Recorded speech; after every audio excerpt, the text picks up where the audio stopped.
Hello बच्चों, कैसे हो आप सब। आप सबको हमारे यूट्यूब चैनल पर स्वागत है। पिछली वीडियो में हमने पढ़ा था रासायनिक अभिक्रिया की विशेषताएं और रासायनिक समीकरण, अभिकारक, उत्पाद, ये सभी के बारे में जाने थे और रासायनिक समीकरण के लिखने के कितने नियम होते हैं ये सभी जाने थे। ठीक है, तो आज हमारा जो टॉपिक रहेगा वो रहेगा रासायनिक समीकरण के प्रकार। ठीक है, रासायनिक समीकरण के प्रकार। ठीक है, तो रासायनिक समीकरण के जो प्रकार होते हैं वो दो प्रकार होते हैं। ठीक है, एक होता है संतुलित रासायनिक समीकरण। ठीक है, दूसरा होता है असंतुलित रासायनिक समीकरण। असंतुलित रासायनिक समीकरण। ठीक है, रासायनिक समीकरण के कितने प्रकार होते हैं? दो, संतुलित रासायनिक समीकरण और असंतुलित रासायनिक समीकरण। ठीक है, अब इन दोनों को समझ लेते हैं। ये पहला हो गया, ये दूसरा हो गया। ठीक है, तो संतुलित रासायनिक समीकरण को समझ लेते हैं। मान लो हमारा लिखा हुआ है C+O2, तो क्या बन गया? CO2 बन गया। ठीक है, देख लेते हैं कि ये संतुलित रासायनिक समीकरण है या नहीं है। ठीक है, तो इसमें परमाणु देखते हैं तो कार्बन्स के एक परमाणु है। ठीक है, यहाँ पे देख लेते हैं ऑक्सीजन के कितने परमाणु हैं, तो संख्या कितनी लिखी है? 2 परमाणु है। ठीक है, फिर इधर देख लेते हैं कार्बन्स के कितने परमाणु हैं? 1 परमाणु है। यहाँ पे ऑक्सीजन के कितने परमाणु हैं? 2 परमाणु हैं। ठीक है, तो क्या दिखाई दे रहा है कि इस तीर के बाईं तरफ कार्बन का जो परमाणु है वो 1 है, ऑक्सीजन का जो परमाणु है वो 2 है। दाईं तरफ क्या दिखाई दे रहा है? कार्बन की परमाणु 1 है, ऑक्सीजन की परमाणु 2 है। यानी कि दोनों तरफ क्या दिखाई दे रहा है? परमाणुओं की संख्या समान दिखाई दे रही है। ठीक है, तो इसे हम क्या कहेंगे कि ये संतुलित रासायनिक समीकरण है।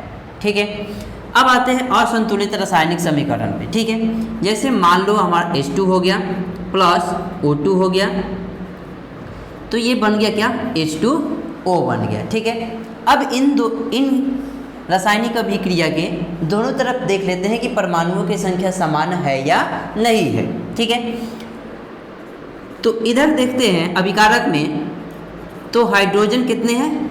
हाइड्रोजन के 2 परमाणु हैं। ऑक्सीजन के कितने परमाणु हैं? 2 परमाणु है। ठीक है, दाएं तरफ देख लेते हैं तो हाइड्रोजन के कितने परमाणु हैं? 2 परमाणु हैं। हाइड्रोजन के कितने परमाणु? 2 परमाणु है। ऑक्सीजन के कितने परमाणु हैं? 1 परमाणु।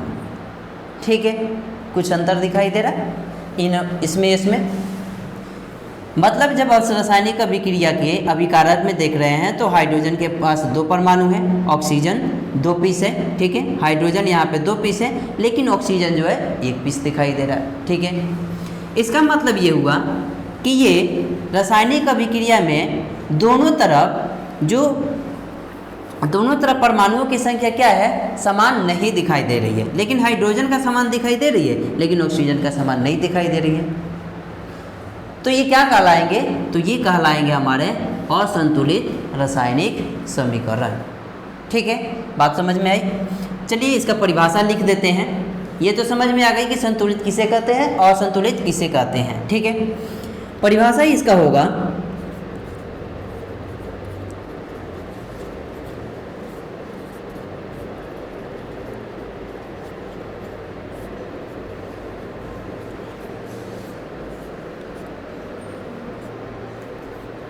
इनकी परिभाषा क्या होगी?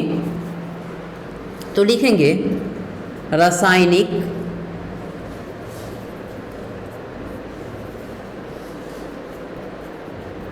रासायनिक अभिक्रिया में भाग लेने वाले तत्वों की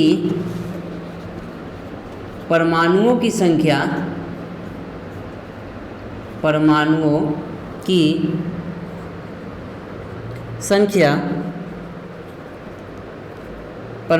संख्या दोनों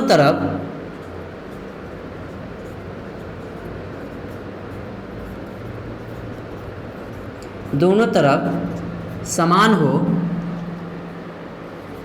उसे वैसी समीकरण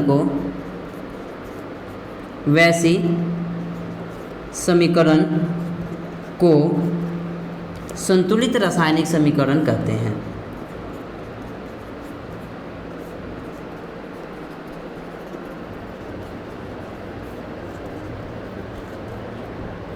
संतुलित रासायनिक समीकरण कहते हैं। ठीक है, एग्जाम्पल लिखना हो तो लिख सकते हैं, जैसे C+O2 CO2। ठीक है, दूसरा हमारा असंतुलित रासायनिक समीकरण।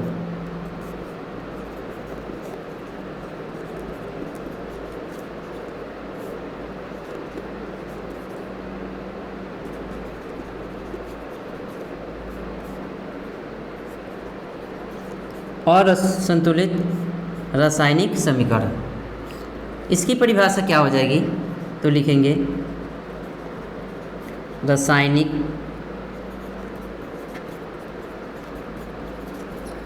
अभिक्रिया में भाग लेने वाले तत्वों की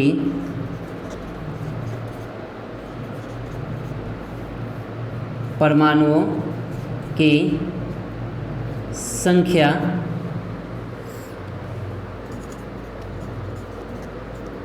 दोनों तरफ समान न हो तो वैसी समीकरण को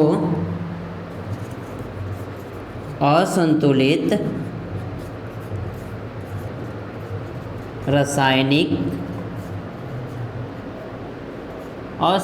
रासायनिक समीकरण कहते हैं। ठीक है, तो इसके लिए एग्जाम्पल क्या लिख सकते हैं? तो ये वाली एग्जाम्पल लिख सकते हैं। ठीक है, ये एक असंतुलित रासायनिक समीकरण है। ठीक है, चलिए आगे बढ़ते हैं।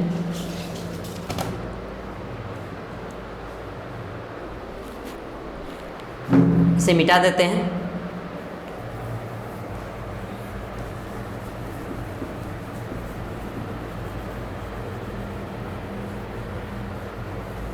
अब आ जाते हैं हम रासायनिक समीकरण को संतुलित कैसे करते हैं। ठीक है, रासायनिक समीकरण को संतुलित कैसे करते हैं ये सीख लेते हैं हम लोग। ठीक है, जैसे यहाँ पे हमने ले लिया H2 + O2। ठीक है, तो ये बन गया क्या? H2O बन गया। ठीक है, हम इसको संतुलित करना सीखेंगे। ठीक है, दाएं तरफ लेंगे, बाएं तरफ लेंगे। ठीक है, तो दाएं तरफ देखेंगे हाइड्रोजन के कितने परमाणु? 2 परमाणु। ऑक्सीजन के कितने परमाणु? 2 परमाणु। ठीक है, इतना लिख दिए। इधर देखें तो हाइड्रोजन के कितने परमाणु? 2 परमाणु। ऑक्सीजन के कितने परमाणु? तो 1 परमाणु। बात यहीं पे क्या हो जाती है? गड़बड़ हो जाती है कि इधर जब देखते हैं अभिकारक की तरफ तो हमारा क्या होता है? ऑक्सीजन की जो परमाणु है वो 2 दिखाई देती है, लेकिन दाएं तरफ देखते हैं तो क्या दिखाई देता है कि ऑक्सीजन की परमाणु कितनी है? 1 है। ठीक है, यहाँ पे देखिए हाइड्रोजन का दोनों तरफ सेम है। गड़बड़ कहाँ हुई है? तो ऑक्सीजन के पास गड़बड़ हुई है। ठीक है, तो इधर 2 है तो इधर भी हमें क्या करना होगा? 2 बनाना होगा। ठीक है, तो 2 बनाना होगा तो कई तरीके से भी कर सकते हैं, जैसे जोड़ के भी कर सकते हैं, जोड़ के कर सकते हैं कि 1 + 1 कर दे तो 2 हो जाए, लेकिन इसमें जोड़ा नहीं जाएगा। किया क्या जाएगा? तो सिर्फ और सिर्फ गुना किया जाएगा। ठीक है, तो वो कौन सी संख्या होगी जिससे गुना करने पर इधर भी 2 आ जाए, इधर भी 2 आ जाए, तो हम कहेंगे कि सर 2 से गुना कर दीजिए, तो यहाँ पे ऑक्सीजन के परमाणु कितने हो जाएंगे? 2 हो जाएंगे। ठीक है, तो अब जब इधर 2 हो गया तो ये 2 हम यहाँ पे नहीं लिख के यहाँ पे लिखेंगे। ठीक है, तो यहाँ पे लिखेंगे, क्या हम यहाँ पे लिखेंगे? नहीं, गलत हो जाएगा। क्या इस 2 को हम यहाँ पे लिख सकते हैं? नहीं, ये भी गलत हो जाएगा। ठीक है, तो 2 को लिख कहाँ सकते हैं? तो 2 को हम लिख सकते हैं इस पूरे के आगे लिख सकते हैं। समझ में आ गई? अब देखिए, इस पूरे के आगे लिखे तो हाइड्रोजन का 2 ये हो गया और 2 ये हो गया, कितने हो गए? 4 परमाणु हो गए। ठीक है, यानी कि 2 पहले से है, फिर 2 आके बढ़ गया, तो इसके पास हाइड्रोजन कितने हो गए? 4 हो गए। ठीक है, अब इधर बाएं तरफ देखें कि 4 हाइड्रोजन दिखाई दे रहे हैं और इधर देख रहे हैं तो 2 हाइड्रोजन दिखाई दे रहा है, यानी कि अभी तक संतुलित नहीं हुआ है। ठीक है, तो क्या करेंगे कि हम वैसा काम करेंगे जो इधर भी हमारा क्या हो जाए? हाइड्रोजन से 4 हो जाए। तो इसके लिए हम क्या कर देंगे? यहाँ पे जब 2 लगा था तो यही 2 लाकर हम यहाँ पे गुना कर देंगे, तो ये हमारा कितना हो जाएगा? 4 हो जाएगा। ठीक है, तो अब ये हमारा 4 हो जाएगा, तो ये 2 हम कहाँ लिख पाएंगे? तो ये 2 हम यहाँ पे लिख देंगे, तो हाइड्रोजन से हमारा कहाँ हो जाएगा? 4 हो जाएगा। ठीक है, तो इसका मतलब हो गया कि ये हमारा जो रासायनिक समीकरण है वो क्या हो गया? संतुलित हो चुका है। ठीक है, समझ में आई? चलिए आगे और देख लेते हैं, और एक अभिक्रिया ले लेते हैं, जैसे Na+Cl2 लेते हैं। ठीक है, तो क्या बनेगा? NaCl2 बनेगा। ठीक है, नहीं, इधर हमने ले लिया NaCl2 और इधर हमने ले लिया 2NaCl ले लिया। ठीक है, ये हमारे सामने अभिक्रिया हो गई, इसको हमें संतुलित करना है। ये दोनों तरफ हमारा संतुलित नहीं है, इसको हम क्या करना है? संतुलित करना है। ठीक है, तो हम परमाणुओं को लिख देंगे, पहले परमाणुओं के संकेत को लिख देंगे Na। तो Na यहाँ पे कितना है? 1 परमाणु है। Cl कितना है? तो Cl कहोगे 2 है। दाएं तरफ देखेंगे तो Na कितना दिखाई दे रहा है? 2 दिखाई दे रहा है। Cl कितना दिखाई दे रहा है? तो Cl भी इधर कितना दिखाई दे रहा है? 2 दिखाई दे रहा है। ठीक है, तब अब इसमें हम दोनों तरफ क्या देखेंगे? गड़बड़ी देखेंगे कि किधर हमें गड़बड़ हुआ है, किधर हमें कम पड़ रहा है। ठीक है, उधर से ही हम स्टार्ट करेंगे कि जिधर हमारा कम पड़ेगा उधर से हम स्टार्ट करेंगे कि वहीं से बनना शुरू होगा संतुलित करना। ठीक है, तो देख रहे हैं कि यहाँ पे परमाणु है वो कितने हैं? 1 है। यहाँ पे परमाणु है 2 और यहाँ पे Cl देख रहे हैं, तो ये दोनों तो बराबर है।